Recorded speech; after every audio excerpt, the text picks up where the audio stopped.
မင်္ဂလာပါမြန်မာပလက်ဖောင်းရဲ့တနေ့တာသတင်းများစူးစီးတင်ဆက်မှုစီစဉ်ကနေကြိုဆိုလိုက်ပါတယ်ဒီနေ့အတွက်တင်ဆက်ပေးခြင်းတဲ့သတင်းကောင်းစဉ်တွေကတော့ယနေ့ပြည်တွင်းရွှေဈေးကျပ်သိန်း20ဝန်းကျင်ဖြင့်စံချိန်တင်ဈေးဖွင့်နေဆိုတဲ့သတင်းတရုတ်စီနိုဖန်ကိုဗစ် -19 ကာကွယ်ဆေးအကြိမ်ရေ၄တန်းရန်ကုန်ရောက်တယ်ဆိုတဲ့သတင်းရေစီးကပုံမတောင်းခံတဲ့ YBS ရေများကို CNG ထုတ်ယူခွင့်ပိတ်သိမ်းတယ်ဆိုတဲ့သတင်းဂျာမနီရွေးကောက်ပွဲလက်ဝဲရေးဆိုရှယ်ဒီမိုကရက်တစ်ပါတီကအနိုင်ရရှိတယ်ဆိုတဲ့သတင်းအမေရိကန်မွန်တာနာမှာရထားလမ်းကျော်ကတိမ်မှောက်မှုဖြစ်ပွားခဲ့ပြီးအနည်းဆုံးလူ3ဦးသေဆုံးက9ဦးထိခိုက်ဒဏ်ရာရရှိခဲ့တဲ့ဆိုတဲ့သတင်းစတာတွေပဲဖြစ်ပါတယ်ပထမဆုံးအနေနဲ့တင်ဆက်ပေးခြင်းတဲ့သတင်းတစ်ပုဒ်ကတော့ယနေ့ပြည်တွင်းရွှေဈေးကျပ်သိန်း20ဝန်းကျင်ဖြင့်စံချိန်တင်ဈေးဖွင့်နေဆိုတဲ့သတင်းကိုတင်ဆက်ပေးကြပါမယ်ယနေ့စက်တင်ဘာလ29ရက်ပြည်တွင်းရွှေဈေးဖွင့်ချိန်အကယ်ဒမီရွှေတစ်ကျပ်သားကိုကျပ်သိန်း20ရောက်လူနီးပါးစံချိန်တင်မြင့်တက်လာနေပြီဖြစ်တယ်လို့ရန်ကုန်တိုင်းဒေသကြီးရွှေလုပ်ငန်းရှင်များအသင်းမှထုတ်ပြန်တဲ့ရွှေဈေးနှုန်းတွေရသိရပါတယ်။ယနေ့နနက်7:50မိနစ်ရွှေဈေးဖွင့်ချိန်မှာအကယ်ဒမီမီလင်းရွှေတစ်ကျပ်သားကိုကျပ်19သိန်း8400ကျပ်ဖြင့်ဈေးဖွင့်ခဲ့တာပါ။ပြီးခဲ့တဲ့စက်တင်ဘာလ20ရက်ပြည်တွင်းရွှေဈေးပိတ်ချိန်မှာရွှေတစ်ကျပ်သားကို18သိန်း4500ကျပ်ရှိခဲ့တာကြောင့်6ရက်တာအတွင်းကျပ်3သိန်း4000နီးပါးမြင့်တက်လာခဲ့ခြင်းဖြစ်ပါတယ်။ပြည်တွင်းရွှေဈေးသမိုင်းတစ်လျှောက်စက်တင်ဘာလ17ရက်ကဖြစ်ပေါ်ခဲ့တဲ့ရွှေတစ်ကျပ်သားကိုကျပ်19သိန်းကျော်ဈေးနှုန်းမှာစံချိန်တင်ဈေးဖြစ်ခဲ့တော့လဲယနေ့ရွှေဈေးဖွင့်ချိန်မှာရွှေဈေး19သိန်း8400ကျပ်မှာစံချိန်တင်ဈေးနှုန်းဖြစ်လာခဲ့ပါတယ်။ကမ္ဘာရွှေဈေးမှာတော့စက်တင်ဘာလ23ရက်ကရွှေတအောင်စကိုကန်ဒေါ်လာ1966ဖြင့်ဈေးပိတ်ခဲ့ပြီးစက်တင်ဘာလ24ရက်မှာရွှေတအောင်စကိုကန်ဒေါ်လာ1950သို့ကျဆင်းခဲ့ကယနေ့စက်တင်ဘာလ29ရက်ထိအဆိုပါဈေးနှုန်းဖြင့်ကမ္ဘာရွှေဈေးတည်ငြိမ်နေတယ်လို့သိရပါတယ်။လက်ရှိပြည်တွင်းမှာရွှေဈေးနှုန်းများမှာစက်တင်ဘာ20ရက်မှစတင်ကတဖြည်းဖြည်းစံချိန်တင်မြင့်တက်လာနေလို့ကန်ဒေါ်လာလျင်ငွေကျပ်2100ကျော်အထိစံချိန်တင်ငွေလဲလှယ်နှုန်းများဈေးကွက်တွင်ဖြစ်ပေါ်နေတာလည်းဖြစ်ပါတယ်။တရုတ်စီနိုဖန်ကိုဗစ် -19 ကာကွယ်ဆေးအကြိမ်ရေ၄တန်းရန်ကုန်ရောက်တယ်ဆိုတဲ့သတင်းကိုတင်ဆက်ပေးကြပါမယ်။မြန်မာနိုင်ငံကဝယ်ယူထားတဲ့တရုတ်စီနိုဖန်ကိုဗစ် -19 ကာကွယ်ဆေးအကြိမ်ရေ၄တန်းရန်ကုန်ပြည်ပြည်ဆိုင်ရာလေဆိပ်သို့ပို့ဆောင်ရောက်ရှိခဲ့ပြီးဖြစ်တယ်လို့မြန်မာနိုင်ငံဆိုင်ရာတရုတ်တန်ယုံကသတင်းထုတ်ပြန်လိုက်ပါတယ်။အဆိုပါကာကွယ်ဆေးတွေကစက်တင်ဘာလ26ရက်နေ့ညနေပိုင်းအချိန်ကရန်ကုန်ကိုရောက်ရှိခဲ့တာပါ။မြန်မာနိုင်ငံမှာကိုဗစ် -19 ကပ်ရောဂါတတိယလှိုင်းဖြစ်ပွားလာကြတဲ့ကတရုတ်နိုင်ငံကမြန်မာနိုင်ငံနဲ့တရုတ်ကာကွယ်ဆေးကုမ္ပဏီများချိတ်ဆက်ရန်တက်ကြွကြွကူညီပေးပြီးအသက်တာဆုံးဈေးနှုန်းအလင်းမြန်ဆုံးနှုန်းဖြင့်မြန်မာနိုင်ငံထံကိုဗစ် -19 ကာကွယ်ဆေးထောက်ပံ့ပေးခဲ့တယ်လို့တန်ယုံကဆိုပါတယ်။လက်ရှိချိန်ထိတရုတ်နိုင်ငံမှာမြန်မာနိုင်ငံသို့ထောက်ပံ့ပေးသည့်ကိုဗစ် -19 ကာကွယ်ဆေးအကြိမ်ရေ16.6 တန်းရှိပြီဖြစ်ရာ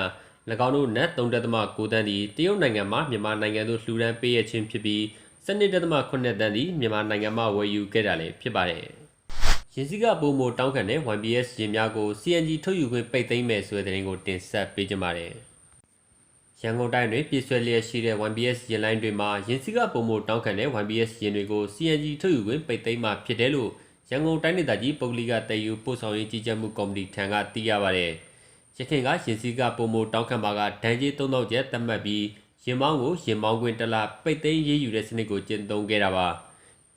ယခုခါမှာတော့တမတ်ရင်စီကထက်ပုံမတောင်းခံတာတွေတွေ့ရှိခဲ့ပါက CNG ထုတ်ယူခွင့်ပိတ်ဖို့ဆောင်ရွက်နေတဲ့အပြင်နောက်ပိုင်းမှာရင်လိုင်းပိတ်တဲ့အထိအရေးယူသွားဖို့ဆောင်ရွက်နေတယ်လို့သိရပါတယ်။လက်ရှိမှာတော့ YBS ရင်လိုင်းအချို့ဟာတတ်မှတ်ထားတဲ့ရင်စီက200ကျပ်ထက်ပိုပြီး300-500တောက်ခံလျက်ရှိတယ်လို့ YBS စီးနှင်းသူတွေကဆိုပါတယ်။ YRTC အနေနဲ့ပြီးခဲ့တဲ့စက်တင်ဘာလ20ရက်နေ့ကစတင်ပြီးရင်စီကတတ်မှတ်နှုန်းထက်ပိုကောက်ခံမှုများ YBS ရင်များဂိတ်ရင်ဂိတ်ဖျားများမှဂိတ်လိုစနစ်မှန်ကန်မှုရှိမရှိနေ့စဉ်ထွက်ရင်စည်းများယူနီဖောင်းဝတ်ခြင်းများရင်မောင်းလိုင်စင်ရှိမရှိအရက်သေစာတောက်စားခြင်းရှိမရှိတို့ပြင်တတ်မှတ်လမ်းကြောင်းအတိုင်းမောင်းနှင်ခြင်းရှိမရှိတို့ကိုစစ်ဆေးလျက်ရှိတာလည်းဖြစ်ပါတယ်။ဆက်လက်ပြီးဂျာမနီရွေးကောက်ပွဲလက်ဝဲရိပ်ဆိုရှယ်ဒီမိုကရက်တစ်ပါတီကအနိုင်ရရှိတယ်ဆိုတဲ့သတင်းကိုတင်ဆက်ပေးကြပါမယ်။တနင်္ဂနွေနေ့မှာကျင်းပခဲ့တဲ့ဂျာမနီရွေးကောက်ပွဲမှာမဲပေးပြီးမဲရလက်ကောက်ယူစစ်တမ်းတွေရလက်ဝဲရိပ်ဆိုရှယ်ဒီမိုကရက်တစ်ပါတီကမဲရည်အတွက်အနေငယ်တတလေးနဲ့ဂျာမန်အဓိပတိအင်ဂျလာမာကယ်ရဲ့ပါတီကိုမဲအသာရသွားခဲ့ပြီးဂျာမနီရွေးကောက်ပွဲမှာအနိုင်ရရှိသွားခဲ့ပါတယ်။စစ်တမ်းကောက်စည်းတွေရမဲရည်တွက်မှုနေငယ်အသာနဲ့ SDP ပါတီက25.8ရာခိုင်နှုန်းလက်ရရိပ်ခရစ်ယာန်ဒီမိုကရက်တစ်ယူနီယံ CDU ပါတီက24.1ရာခိုင်နှုန်းရရှိခဲ့တယ်လို့သိရပါတယ်။အန်နာလီနာဘဲဘော့ဦးဆောင်တဲ့ Green ပါတီကတော့သူတို့ပါတီသမိုင်းတခြားလူထုထောက်ခံမှုအများဆုံး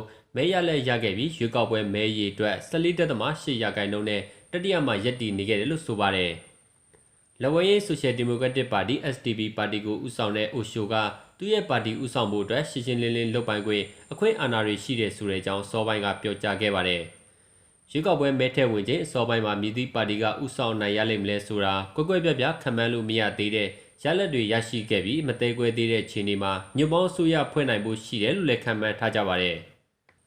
16နှစ်ကြာဂျာမနီကိုဥဆောင်ခဲ့တဲ့အဓိပတိအင်ဂျလာမာကယ်နှုတ်ထွက်ပြီးတဲ့နောက်ဥရောပရဲ့စီးပွားရေးအတောင်တင်းဆုံးတိုင်းပြည်ကိုဥဆောင်မဲ့သူနေရာအတွက်လက်ရရင်ခရစ်ယာန်ဒီမိုကရက်တစ်ယူနီယံ CDU ပါတီဝင်အာမင်လက်ချက်နဲ့ဗန်နာရေးဝန်ကြီးဒုတိယဝန်ကြီးချုပ်တာဝန်ထမ်းဆောင်နေတဲ့လက်ဝဲရင်ဆိုရှယ်ဒီမိုကရက်တစ်ယူနီယံပါတီကအိုရှိုတို့ဟာအကျိန်နဲ့ရှင်ပြိုင်နေခဲ့ကြတာလည်းဖြစ်ပါတယ်။နောက်ဆုံးသတင်းတစ်ပုဒ်အနေနဲ့အမေရိကန်မွန်တာနာမှာရထားလမ်းချော်ကတိမ်မောက်မှုဖြစ်ပွားခဲ့ပြီးအနည်းဆုံးလူ3ဦးသေဆုံးက9ဦးထိခိုက်ဒဏ်ရာရရှိခဲ့တဲ့ဆိုတဲ့သတင်းကိုတင်ဆက်ပေးကြပါမယ်။အနည်းဆုံးလူ3ဦးသေဆုံးပြီးလူ9ဦးဆေးရုံတင်ခဲ့ရတဲ့မွန်တာနာပြည်နယ်မှာဖြစ်ခဲ့တဲ့ရထားလမ်းချော်တိမ်မောက်မှုဖြစ်စဉ်နဲ့ပတ်သက်ပြီးအန်ထရက်မြို့သားရထားပို့ဆောင်ရေးကော်ပိုရေးရှင်းကဖက်ဒရယ်လုံခြုံရေးအာဏာပိုင်တွေနဲ့စက်တင်ဘာလ26ရက်နေ့မှာစုံစမ်းစစ်ဆေးမှုလှုပ်ဆောင်မှုပူးပေါင်းဆက်သွယ်လာခဲ့တယ်လို့သိရပါတယ်။နိုင်ငံပြည်သူလူထုတွေနဲ့အကူအညီပေးအဖွဲ့အစည်းတွေဟာရထားတိမ်မောက်လမ်းချော်မှုမှာအသက်ရှင်ကျန်ရစ်ခဲ့တဲ့ခီးသွားတွေအတွက်အစားအသောက်ရေနဲ့ရိက္ခာနေရာထိုင်ခင်းတွေထောက်ပံ့ကူညီပေးဖို့အလင်းမြတ်ပြင်ဆင်ပေးနေခဲ့ကြတယ်လို့သိရပါတယ်။ခီးသည်142ဦးနဲ့မိရထားဝန်ထမ်း18ဦးလိုက်ပါလာတဲ့ Westbourne Empire Builder ရထားဟာပြီးခဲ့တဲ့စက်တင်ဘာလ25ရက်နေ့နေ့လယ်ကပိုင်းကကနေဒါနယ်စပ် Liberty County နဲ့မိုင်နှင်းငယ်ဝေးတဲ့မြို့ငယ်လေး Joplin အနီးမှာရထားလမ်းချုံမှုဖြစ်ပွားခဲ့တာဖြစ်ပါတယ်။စနေနေ့ကရထားလမ်းချော်ခဲ့တဲ့ Amtrak ရဲ့ Westbourne Empire Builder ရထားတိမ်မောက်မှုဖြစ်စဉ်နဲ့ပတ်သက်ပြီးတော့အမျိုးသားတည်ယူပို့ဆောင်ရေးလုံခြုံရေးဘုတ်အဖွဲ့ကစုံစမ်းစစ်ဆေးရေးအဖွဲ့ဖွဲ့ပြီးစစ်ဆေးမှုတွေလုပ်သွားမှာပါလို့အဖွဲ့အစည်းက Twitter စာမျက်နှာပေါ်ရေးသားထားပါတယ်။အမေရိကန်ပြည်ထောင်စုအနောက်ပိုင်းတောင်တန်းပြည်နယ်မွန်တာနာ Great Falls ခြေဆိုင်အဖွဲ့ဝင်14ဦးပါဝင်တဲ့အထက်မှာစုံစမ်းစစ်ဆေးသူတွေရထားအချက်ပြကျွမ်းကျင်ပညာရှင်တွေပါဝင်မှာဖြစ်တယ်လို့မြို့သားတည်ယူပို့ဆောင်ရေးလုံခြုံရေးဘုတ်အဖွဲ့ကပြောခွင့်ရပုဂ္ဂိုလ် Eric ကဆိုပါတယ်။အဆိုပါရထားလမ်းချော်တိမ်မောက်မှုမှာအခြားသောရထားနဲ့စက်ပစ္စည်းကိရိယာတစ်စုံတစ်ခုကြောင့်ဖြစ်တာမျိုးမဟုတ်ဘူးလို့ဆိုထားပြီးရထားတွဲ10တွဲနဲ့ရထားဆက်ကောင်း2ခုပါဝင်တယ်လို့လည်းသိရပါတယ်။ဟုတ်ကဲ့ပါကျွန်တော်တို့ရဲ့တနေ့တာသတင်းများစူးစီးတင်ဆက်မှုစီစဉ်ကိုတင်းလာနေမှာတောက်ကြနေသည့်ညနေ6:00နာရီခွဲချိန်မှာတင်ဆက်ပေးနေပါတယ်ကျေးဇူးတင်ပါတယ်